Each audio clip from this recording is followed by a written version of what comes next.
This podcast is part of the Robots Radio Rocket Club, a program designed to help all podcasts reach their full potential. For information about joining the Robots Radio Rocket Club, check out robotsradio.net.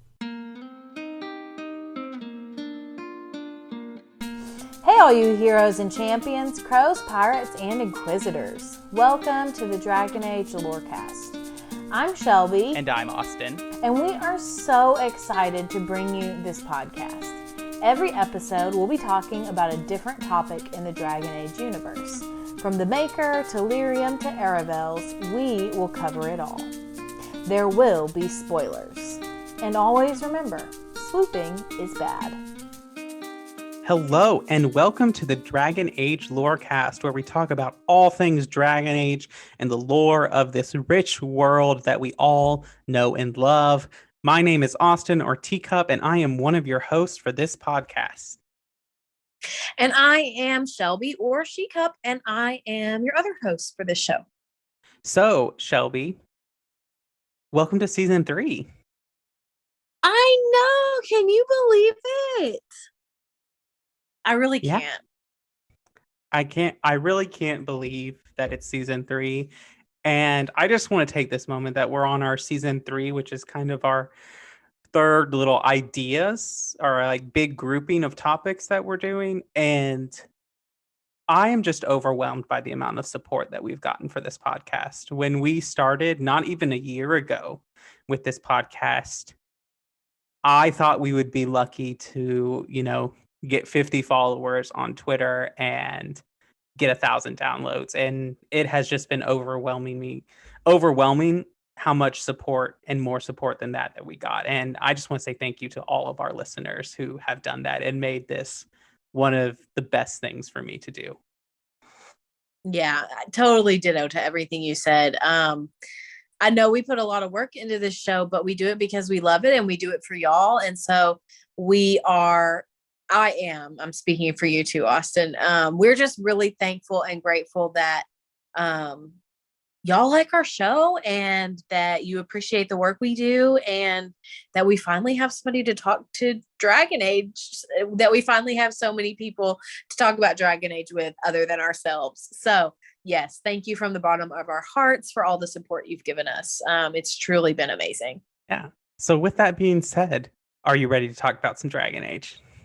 I am. I'm so excited to tell them about our new series. So let's get into it. All right. Well, this has been a long-awaited series. I know our Factions series took a little bit longer than I was expecting because we were like, oh, how did we forget this one? Or, oh my gosh, I can't believe we forgot this faction. And we just had to keep adding more and more and more. And then we started doing patron episodes. So that took up more time. And then we started doing character deep dives. So it has just took a long time, which is totally fine. But this season 3, is all about magic and mages and demons and spirits. The good stuff. Yeah. I mean, like, this is one of the biggest issues in all of Dragon Age, right? Like, what do we do with mages? What do we do with magic users? What happens when demons enter our world? Are demons and spirits the same thing? Like, these are very basic foundational questions of the entire Dragon Age universe of Thedas. So we're getting into some deep stuff. Yeah, and like, it's very much all of our previous episodes have built to this point in this season. And especially our first season where we talk about Andraste and the Chantry and the Elven gods and Tevinter and the countries of Thedas and all of this issue affects them all. And a lot of the decisions that they make are surrounded by this topic, which is magic. Yeah, absolutely. And like, one of the reasons why we didn't want to just jump into this topic is because we felt like there was a lot of other foundational stuff we had to cover first. Like, we couldn't just jump into talking about circles without talking about why Tevinter and Ferelden have different views on magic. So we're really getting into some of this deep stuff, and I think this season is going to have a lot of ties to the next game. I think this is going to be even more. We're going to keep talking about this. Yes, I really do. Because even though we ended the Mage Templar War and Inquisition, it is far from over. Yes, exactly. Exactly. All right. Are you ready for me to jump into my fun facts? Always. Okay, well, this episode, we're talking about basically the history of magic. We're going to dive into what magic is, what it isn't, and, what kind of magic users are out there. So, first off, let me tell you what magic is. Magic is basically a naturally occurring phenomenon in Thedas. It's not something that, like, you can will into existence, it's not something you can buy, obviously. It just occurs naturally. It's kind of like gravity. It just exists. It's just part of our world, or even the Force in Star Wars. Like, it's just there. It permeates everything, but not everyone can use it. And as far as we know currently, this could change, but as far as we know right now, there was not an event that caused magic to come into existence. It's just always been there. Yeah, it's kind of a way to think about it is like magic is foundational to the universe. Like there is no Thedas without magic. It's part of its existence. Whereas Yes. like those of you who are fans of The Witcher, they have magic happens through an event that bestows magic upon the world.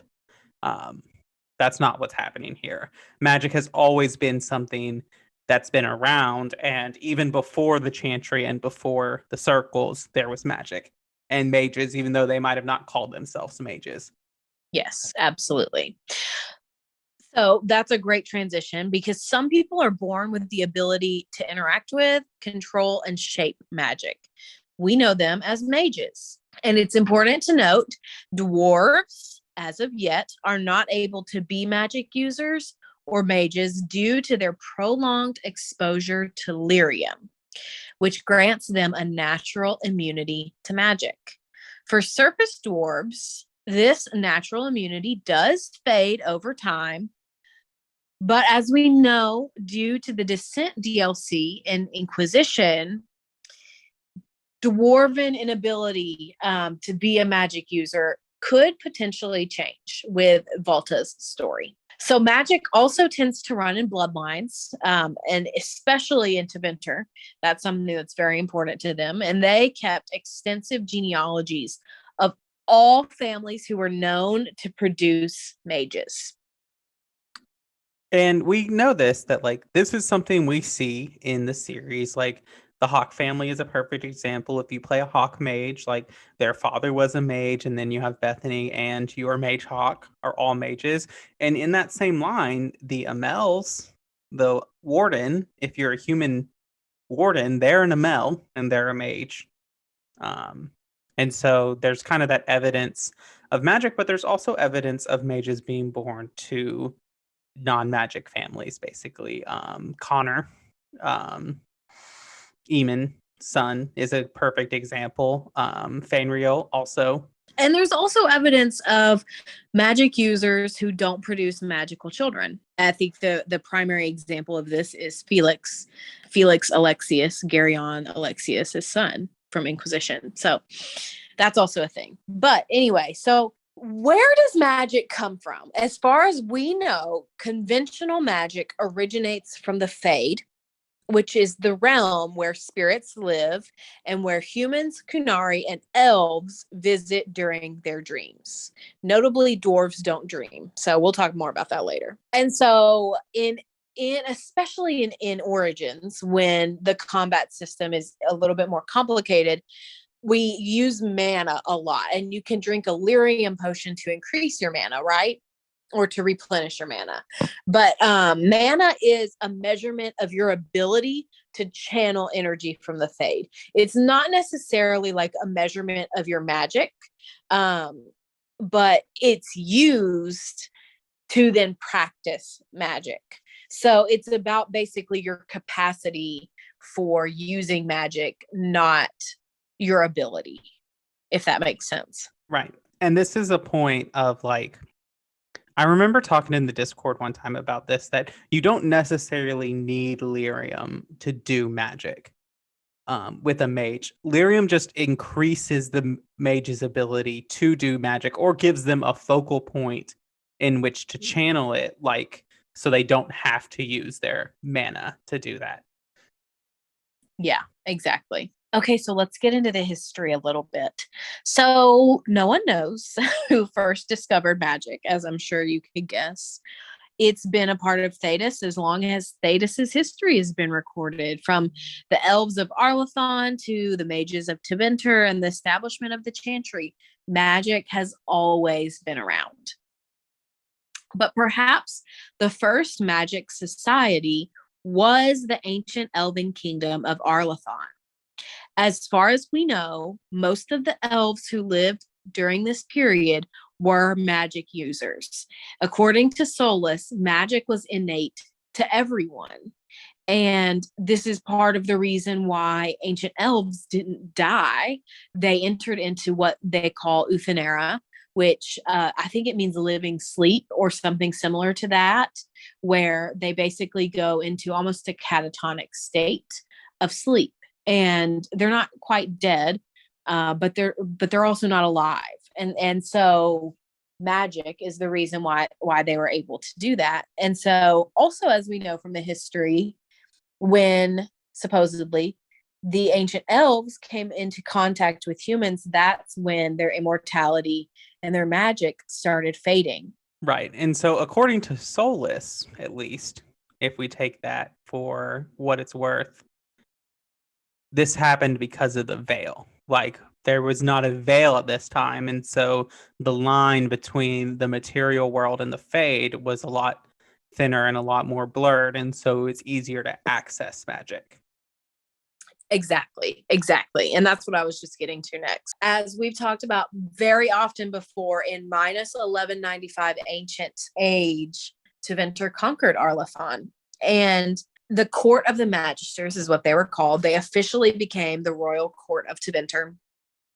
And they made sure that Magister was the only rank of nobility that was recognized in Tevinter. So essentially what happens is Arlathon is founded and exists as the empire that it was, the magic empire. And then they're conquered by Tevinter, and Tevinter becomes the next magic empire.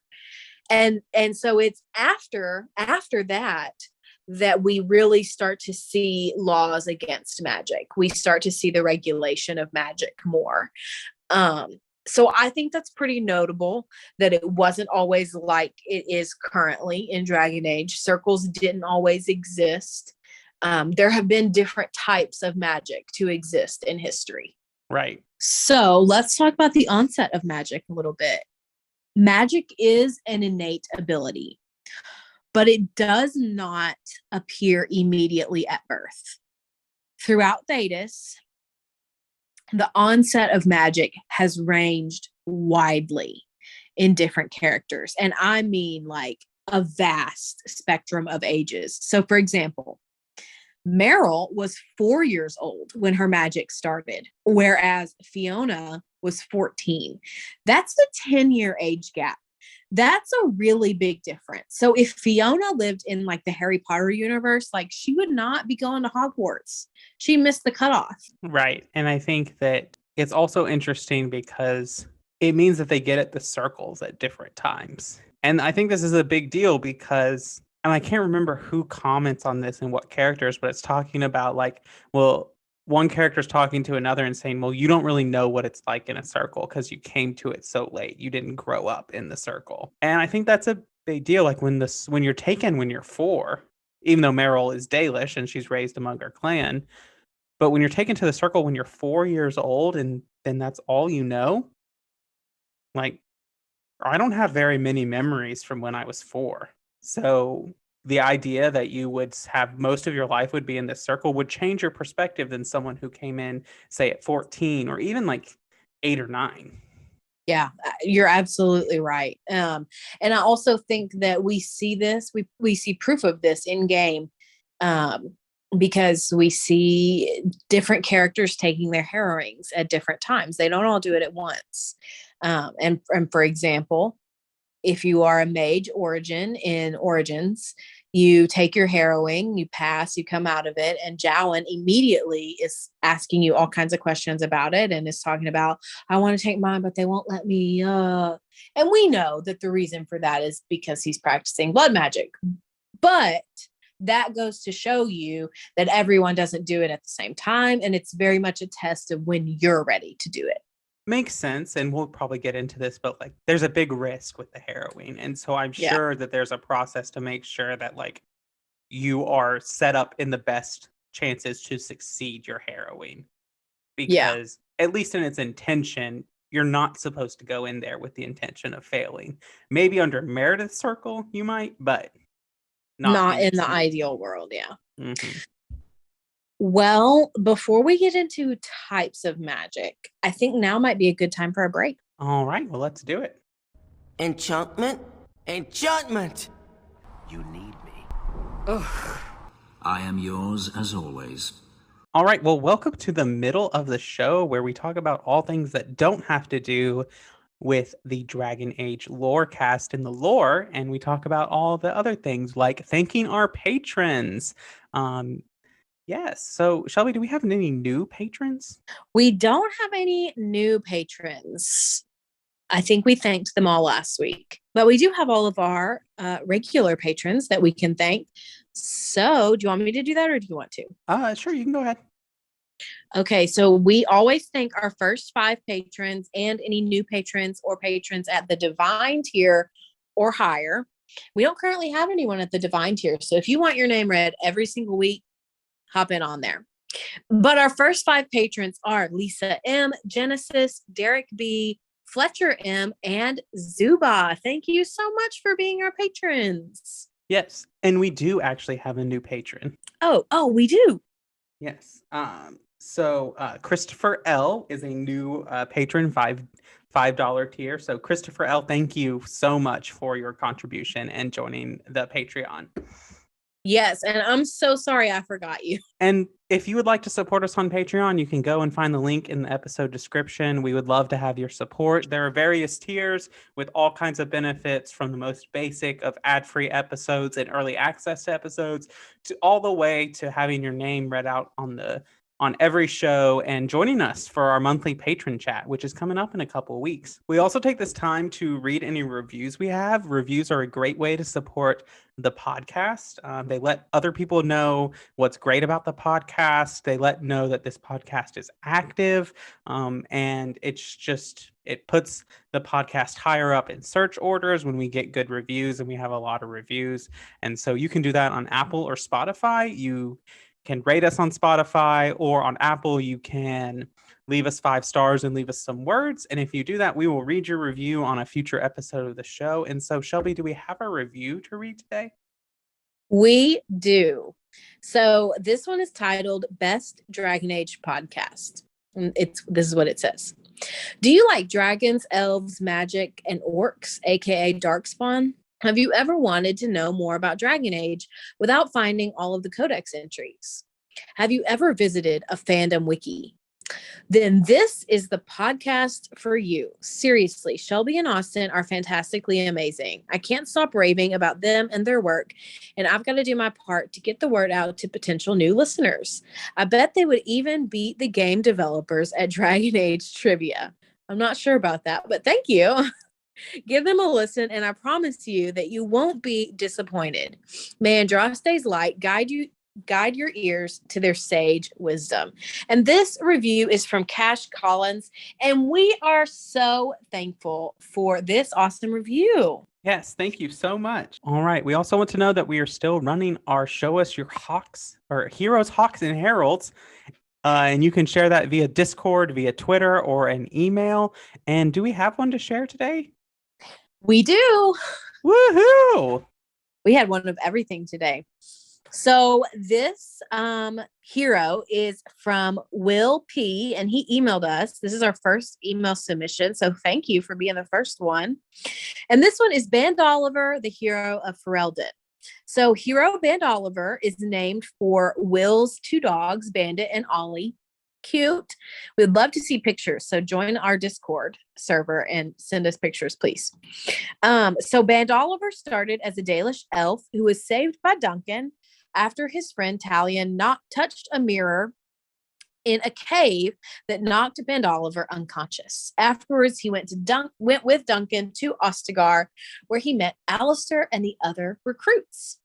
He was more focused on saving the dog, of course, but also acquired all the resources needed to recruit more wardens. In addition, he got treaties for the elves, dwarves, and soldiers to join the fight.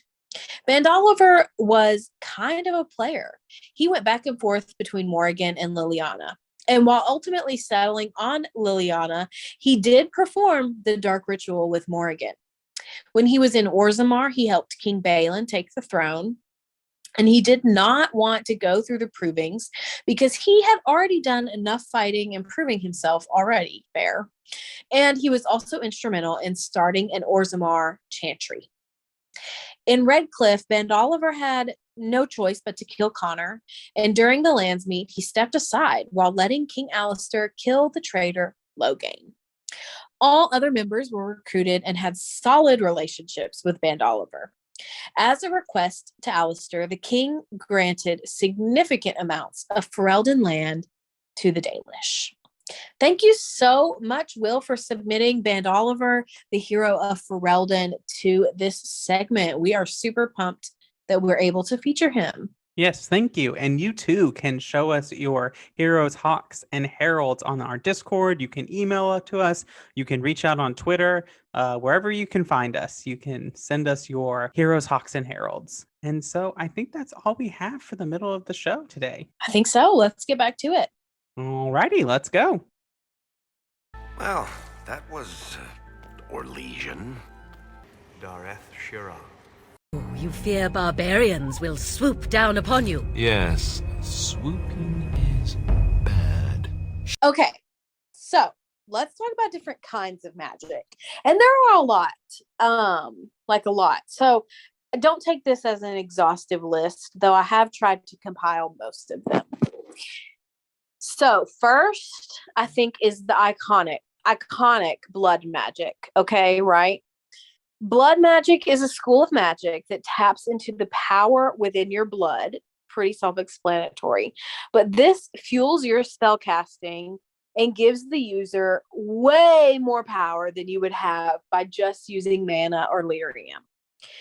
Typically, we see blood magic used for violent purposes, such as demon summoning, mind control, etc.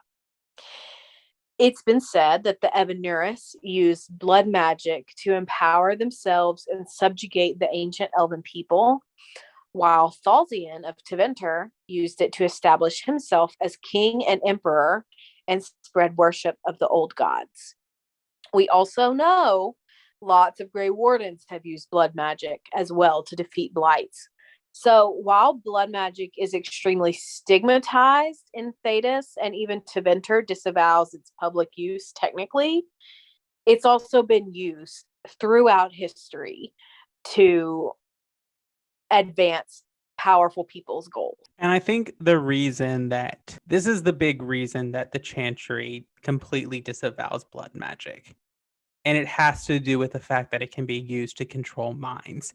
And that's the big thing about the tenet, magic must be used to serve man, never to rule over him. And that's really where it gets to. I don't think if people were just using it as a means to be better mages and have more powerful spells, I don't think the Chantry would have that much of an issue with it. But the fact that it's used to control other people and to bind demons and spirits into the world, I think that's what is the biggest thing. Yeah, I think that's fair. My personal opinion, and this is a little bit of my own values, but I believe money in our world is a corrupting influence. Once you have millions or billions of dollars, that's a corrupting influence in your life, and it's hard for you to empathize with other people who don't have that much money.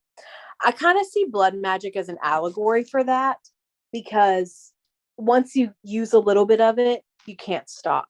You always want more.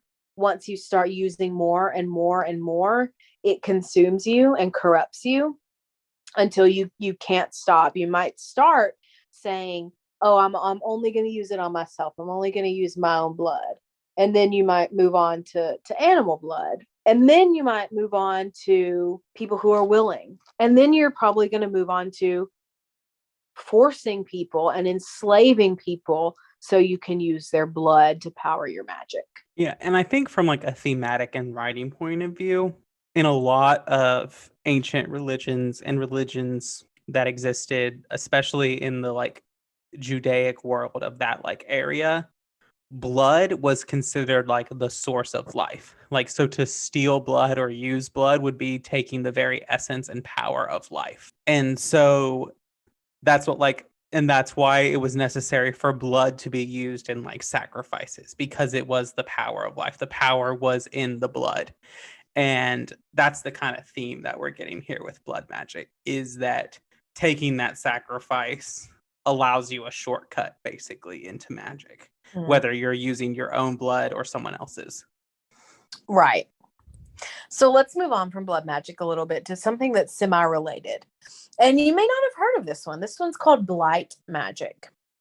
So the taint, the darkspawn taint, carries magical power. And that's what allows the darkspawn emissaries to cast their spells. And prior to the fifth blight, first enchanter Ramil explained that the darkspawn possess a different kind of magic that is driven by the taint. It doesn't just come from it, it's driven by it. And he had conspired with the architect to learn this type of magic. Both the architect and Ramil were able to launch deadly blasts of black fire. And this comes from the blight magic. And if you're interested in this story, you can read The Calling. I specifically took this information from chapters 18 and 19, I believe. So if you're interested, you can go look that up. But we also see blight magic in Origins. In the DLC Soldier's Peak, we meet a character named Avernus, and we find out that he has discovered a way to use the taint in Grey Warden blood to cast powerful magic. Even non-mage wardens can access this, since all wardens carry the taint. So that is kind of a mix between both blood magic and blight magic. And then lastly, about blight magic, Vivian actually compares blight magic to one of 3 wine glasses that Corypheus is drinking from, along with ordinary magic and elven magic. So again, Vivian hypothesizes that Corypheus is delving into 3 main types of magic: blight magic, elven magic, and like ordinary magic that he would have learned when he was first starting out. And Solus adds in this conversation, he adds that the false calling that is created by Corypheus is indeed a form of blight magic. And then he condemns it, saying that the glass, going back to Vivian's metaphor, is poisoned, and that no intelligent creature should attempt to use the taint safely, as it corrupts everything it touches. And that's a conversation between them after Here Lies the Abyss. I've never heard that conversation. I had to look it up on YouTube, but it was very interesting and enlightening. It also explains how you can have, because one question that we both have always had is like, how do you have a Genlock emissary? Because it's kind of like goes back and forth, but the theory is like when dwarfs interact with a brood mother, they become Genlocks. And so you really shouldn't be able to have a Genlock emissary because dwarfs can't become mages. But I guess the use of blight magic allows for that to be bypassed. Yeah, absolutely. So let's move on into another interesting school of magic. So there are 4 classical schools of magic, and these are entropy, creation or nature, primal, and spirit. And these are there, we see them in all of the games. Entropy is the first. usually called the School of Negation, basically like nothing lives without death. And basically entropy spells are spells that enable mages to cripple their enemies by attacking their life force. And then creation or nature magic is kind of the opposite of that. It manipulates natural forces, bringing new things into life. And there's a Codex entry, the 4 Schools of Magic Creation, that says creation requires considerable finesse, more than any other school, and is therefore rarely mastered. Those mages who have made a serious study of creation are the highest in demand, useful in times of peace as well as war. And we see that because we actually do interact with a master of the creation school of magic in Anders. Oh yeah. Anders is a master of the creation school, and we see that in that he is highly, highly wanted by the refugees of Ferelden, and so much that there's a lot of them that are willing to die to protect his identity when they think Hawk might do him harm. Yeah, very true. So the 3rd school is primal, and this also is a synonym for power. And this is the most offensive school. So it's your fire attacks, your ice attacks, your lightning, very devastating, powerful attacks. This is what most people think of when they hear the word magic. Fun fact, are you ready? Yeah. In DA2, the lightning spells are not in the primal tree. What are they in? I believe they're in, it's whatever one that also has the rock spells like rock armor and stone fist. I don't remember what it's called. You keep going, I'm going to look it up. Okay. Well, the last school is spirit. And I'm going to read from the Codex for this because it's really interesting. And this is the same Codex I quoted a minute ago. It is from the Fate itself that this magic draws its power. Students of the school cover everything from direct manipulation of mana and spell energies to the study and summoning of spirits themselves. By its nature, an esoteric school, as most others know virtually nothing about the Fade, studies of spirit magic are often misunderstood by the general populace, or even confused for blood magic, an unfortunate fate for a most useful branch of study. So basically, they're studying the Fade itself, they're studying how to use mana, they're studying how to summon spirits and use them. So it is very similar to blood magic, but still distinct. I think it's a good example to like the difference between like a blood mage and something that like Wynn uses. Yeah, true. And Anders with Justice kind of walks that line too, for a while. But the answer to your question, the lightning spells are in the primal tree in DA2. The fire and ice spells are in a tree called Elemental. Interesting. I feel like that's a little lore breaking. Probably, but it's BioWare. What do we expect? Well, you know, DA2's timeline was also super compressed. So. Also, in Dragon Age Inquisition, the fire, ice, and lightning are their own trees. Well, they don't really have these trees in Inquisition. Like, there's not, it just doesn't really exist in the same way because they compress the trees down a little bit. So I take Inquisition as its own thing because these schools of magic still exist in Inquisition. They're just not specific trees that you can gain abilities from. Right. So let's talk about a few specializations. So there's Force Mage in DA2, and they specialize in powers like telekinesis and using their mind as a weapon. And they actually like bend the laws of nature to crush and debilitate their foes. It's very, very powerful. And Kirkwall's Circle actually has a higher than usual amount of Force Mages, which is interesting. That's my favorite tree in DA2.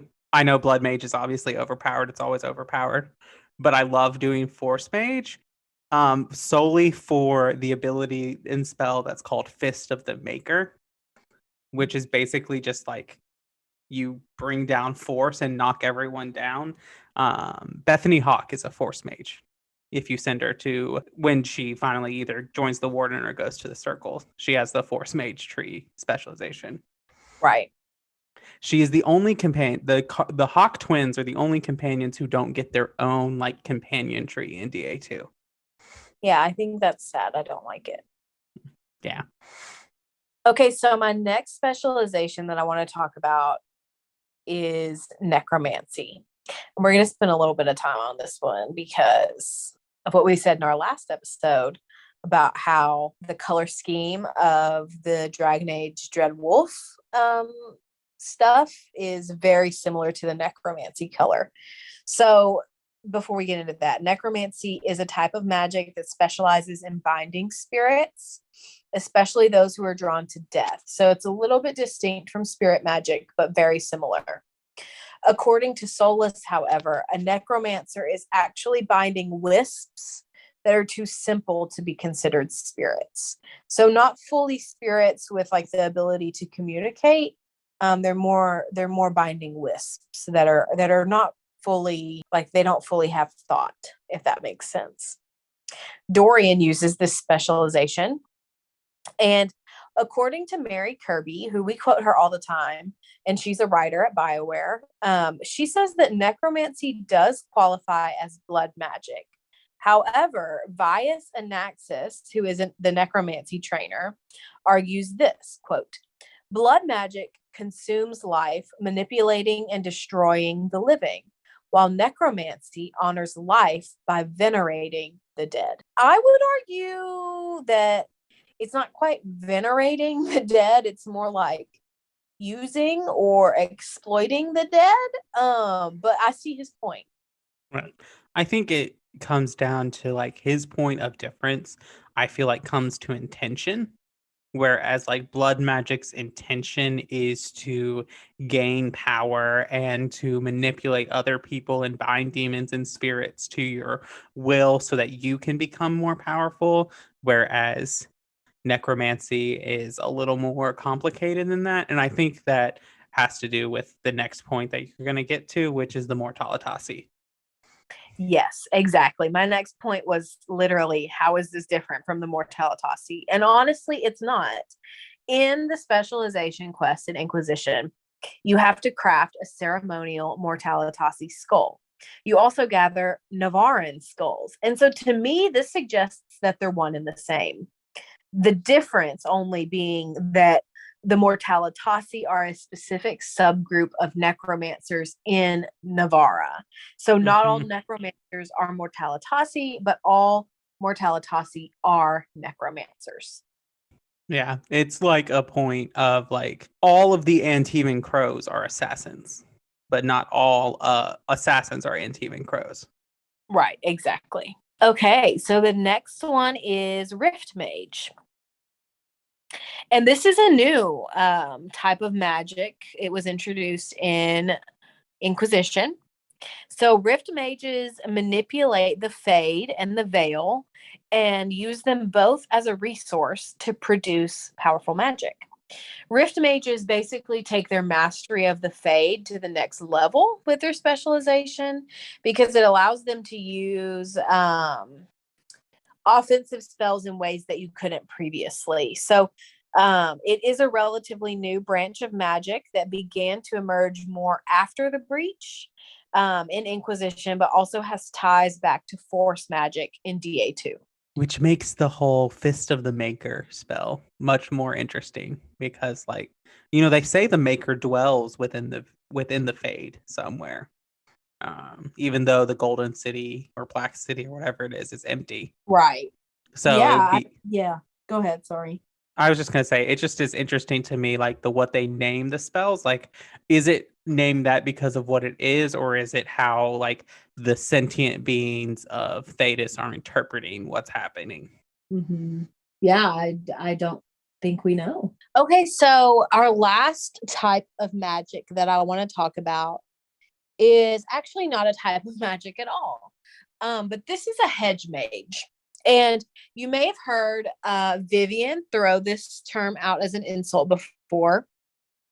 But hedge mages are essentially untrained magic users who wield powers and magic that are developed outside of conventional magical training. It was created by the Chantry, this term, and it is used in a derogatory manner.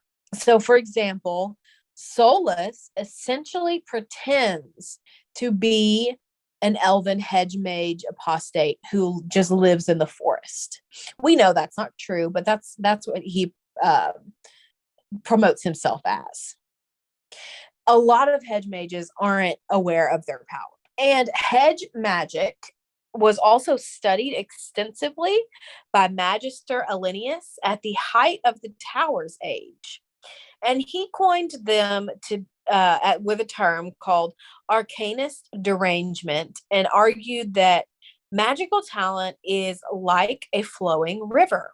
When expressed through a mage, it finds a proper outlet through spellcraft. Left to its own devices, it flows unexpectedly, and thus hedge mages are created.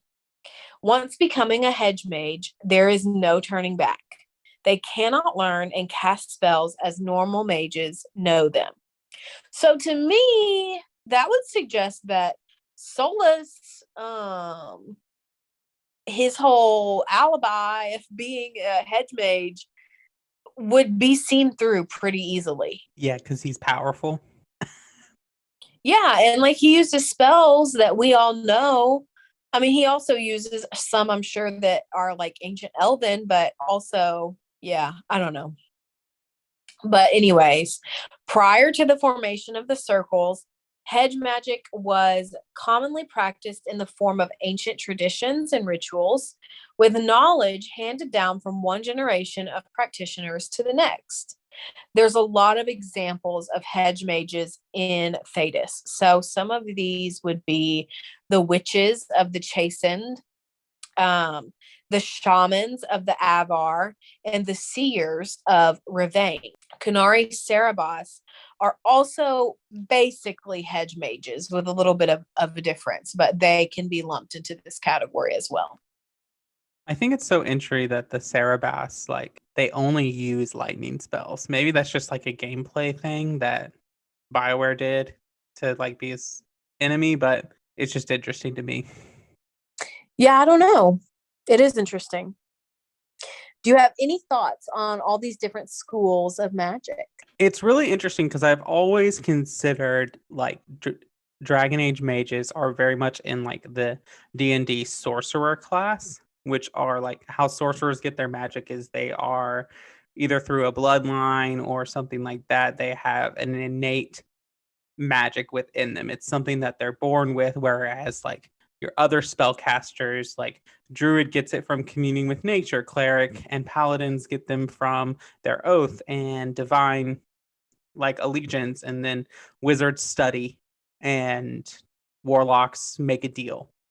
But sorcerers are the ones that's born with it. But they've kind of like combined this and like, okay, yes, you're born with this innate ability.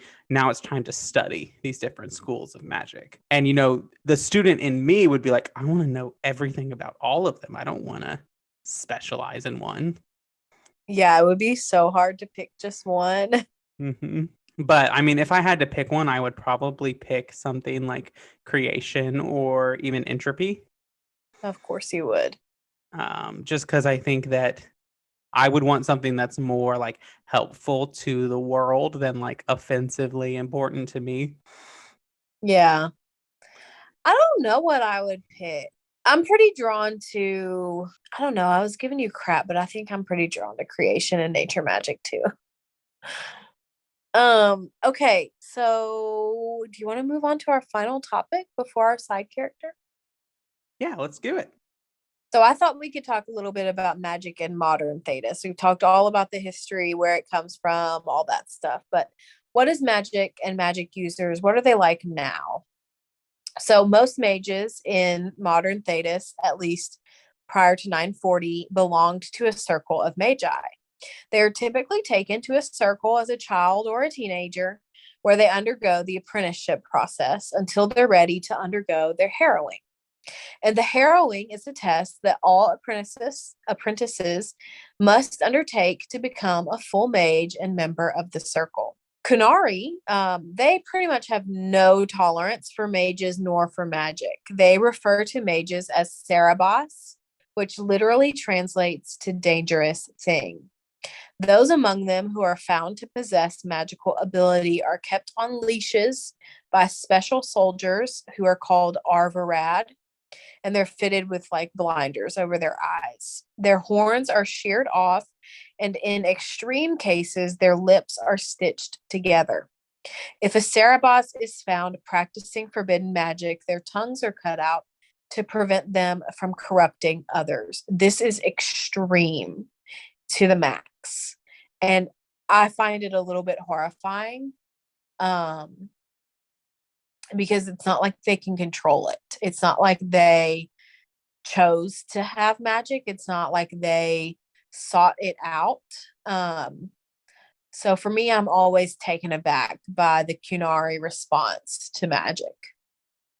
Well, and it just makes sense because, like, I think the Kunari kind of represent like an extreme view of order in the world, at least to how they're presented to us when we interact them with the game. Bull kind of negates that and like undoes that assumption a little bit, but like they represent this idea of like very ordered and everything has their place and magic causes chaos. And I'm sure that they see that and it's just they take it to the extreme because anything that is detrimental or that could undo the Kun is extremely dangerous to the Kunari. Yeah, I get that, but I still think it's horrifying. Right. The quest with the Cerebas in DA2 is one of my least favorite things that ever happens because it's the Cerebas literally has no agency or decision making in that entire quest. He's manipulated by Sister Patrice and then executed by the Kunari that find him. Yeah, I hate it. It's horrific. And that's the only word I can use for it. Okay, so there are two notable exceptions to my previous statement that most mages in Thedas belong to a circle. And the two exceptions are Avar mages and Dalish mages.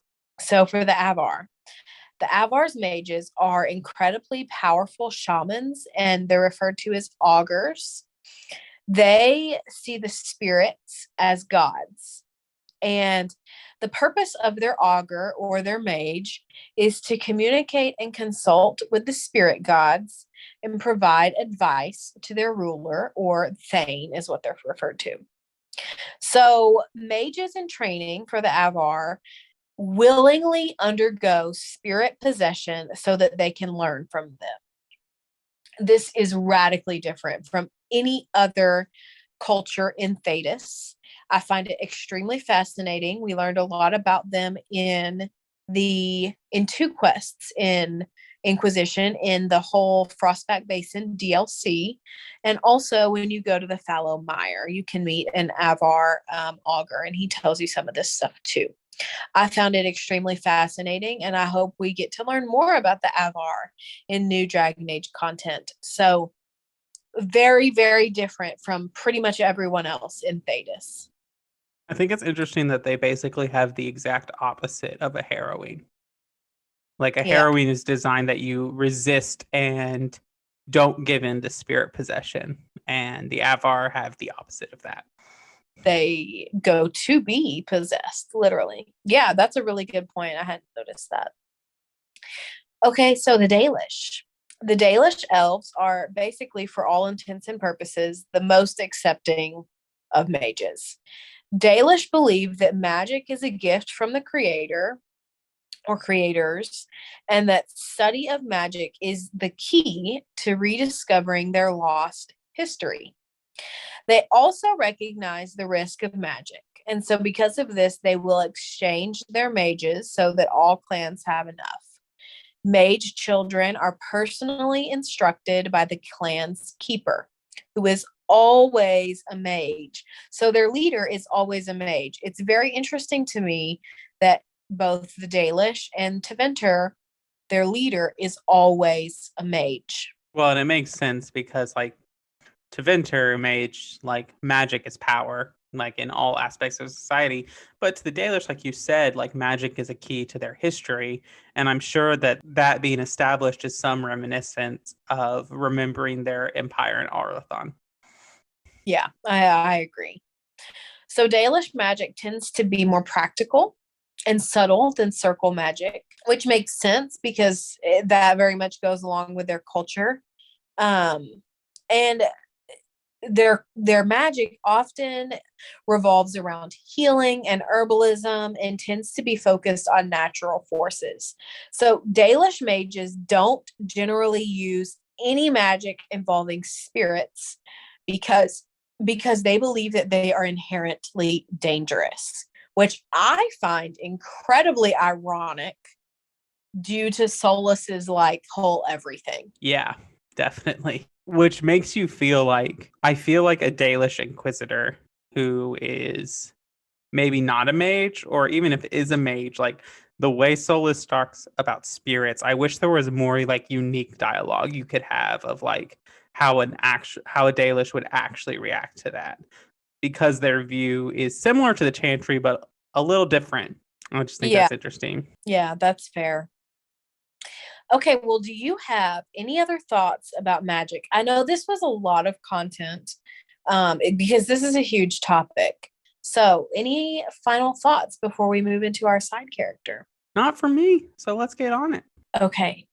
So, our side character for the day is one that you probably don't know of if you haven't read the books. But this person is one of the most important people in the Dragon Age universe. I'm saying that maybe even top 5 most important people, period.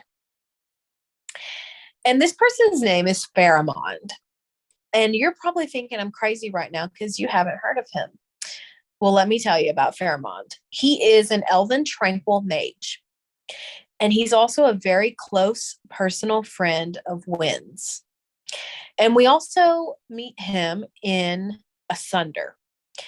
And for a book that I don't particularly care for, we sure do highlight a bunch of its characters. Well, its content is very important for the current state of Thedas. It is, you're right. So Pharamond is commissioned by Divine Justinia V to investigate the nature of the Rite of Tranquility. She wanted to know if the rite could be altered so that it could deny a mage's power without completely obliterating the mind and the emotional center of the mage.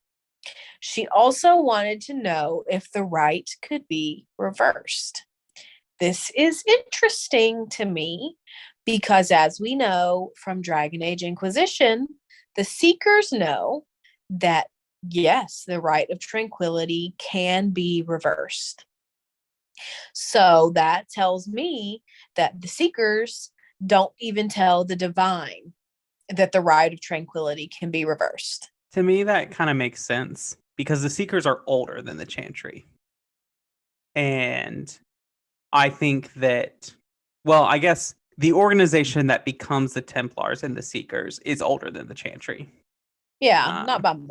But yeah, with the first Inquisition. And so I think that with that establishment, probably the first ever Lord Seeker probably decided that like this is a secret that is best kept in the ranks of the Seekers. I don't even think like the leader of the Templars would know that. I think it is a secret that is only kept by the Lord Seeker. Well, we know that's right because Cassandra basically finds out because she's the only one left. So back to Pharamond.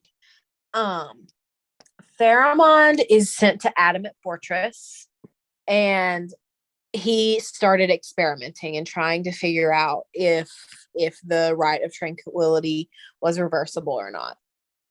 Early on, Pharamond came to the conclusion very early on that reversal was impossible in the material world. So he immediately turns to the Fade. Is the possibility of reversing the Rite of Tranquility possible in the Fade? The Veil, however, was already very thin at adamant. So Pharamond believed that a mere attempt at demonic possession, not even a successful attempt, just an attempt at demonic possession would reverse his tranquility. And he succeeded. It did succeed, but it also allowed a crap ton of demons to pass into the world. And they possessed all of the keep's people and caused a lot of chaos. And that's why Adamant Fortress is in the state that it's in when we see it in Inquisition, because all of its people have been possessed and gone crazy, and then we get to take it back. So Pharamond is experimenting and allows demons to come in the world, unintentionally, of course. But he was then possessed by a pride demon. But he kept himself imprisoned in a binding circle. So it's at this point that Wynn and the companions find him and rescue him in the Fade. So Pharamond's experiment did allow demons to overrun Adamant Fortress, but he did discover through his research that it is possible to reverse the rite of tranquility by having a spirit touch the mind of a Tranquil. He was, however, unable to find an alternative to the right to deny a mage his or her power. So they couldn't get their power back, but they could get their emotional center back. So the rest of the book is kind of complicated, but essentially it boils down to this information is so important that they can't keep it to themselves. And they end up telling a lot of people about what Pharamond has discovered, that the rite of tranquility is reversible. And this is what leads to the mages in Val Royeaux voting to break free of the circles, because they've discovered all of this. And then it all blows up. So that's why I say that Pharamond is one of the most important people in Dragon Age, because he discovers this. And sure, Divine Justinia sends him to, but he was the one that had to do it. Otherwise, no one would know that this rite was reversible. It would still be a seeker secret. I'm really surprised, and maybe you know more because you've actually finished Asunder and I haven't. I'm surprised that like the Seekers didn't hear about this investigation and send people like on the down low to try to stop him. They did. Yeah. They did. It just happened that the people that they sent got there around the same time as Wynn and the party. So they couldn't really stop everything. And there was a lot of arguing and fighting and all kinds of stuff with them. Basically what happens is Reese, who we've talked about before, argues that they just need to bring everything to Divine Justinia, and that argument prevails. Unfortunately, my most hated character in all of Dragon Age, Lord Seeker Lambert, I would have words for that man. I would throw hands if I ever met him. Anyway, he insists that Pharamond should be made tranquil again, because his heightened emotional state was said to make him more susceptible to demonic influence, which, like, come on, that's just cruel, you know? So at this point, under the threat of tranquility again for the second time, Pharamond has just been through so much in his life, and he just wants to die. Like, he doesn't want to live anymore. He's gone through all this stuff. He's made this big breakthrough, and he just can't do it anymore. So he begs Cole to kill him, and Cole refuses. And so eventually he's killed by Adrian, who is another character in Asunder. And then Adrian frames Reese for the murder. And then Lambert accuses Reese of murdering Pharamond. And it's all just a big thing. All of this we've discussed in both Lambert's and Reese's side character highlights. So you can go back and listen to those episodes, or you can read more about this in the Asunder book. But Pharamond is an important character. Like I said, he's one of the most important characters in all of Dragon Age because his discoveries are so monumental. And when you combine his discoveries with the knowledge of the Seekers, it could truly ages who were unfairly made tranquil. And that's why Pharamond is truly this revolutionary character. Yeah, I mean, he's a hero, really. Yeah, he absolutely is. And I wish we knew more about him. Like, we don't really know much about his early life. We don't know much about, like, really anything about him. We know that Reese was his apprentice for a while, and we know that we can find a logbook in Inquisition that references him. It's in a cave in the Western Approach, and the logbook basically says, like, we can't confirm that Pharamond has had any luck. It may not be possible, but he wants to continue the experiments. And that's pretty much all we get about him. It's interesting because, like, when you're finally fighting in Adamant Fortress and you get to the point right before the fake archdemon shows up, they summon a pride demon right there at, like, where the veil is, like, ripped open. Which I just think is interesting that, like, he was possessed by a pride demon. So is that the same pride demon? I have no idea. Yeah, I don't know. I'm not sure we know the answer to that question. Well, do you have anything else about him? No, I think that's it. All right. Well, thank you for listening to the Dragon Age Lorecast. We will see you next week.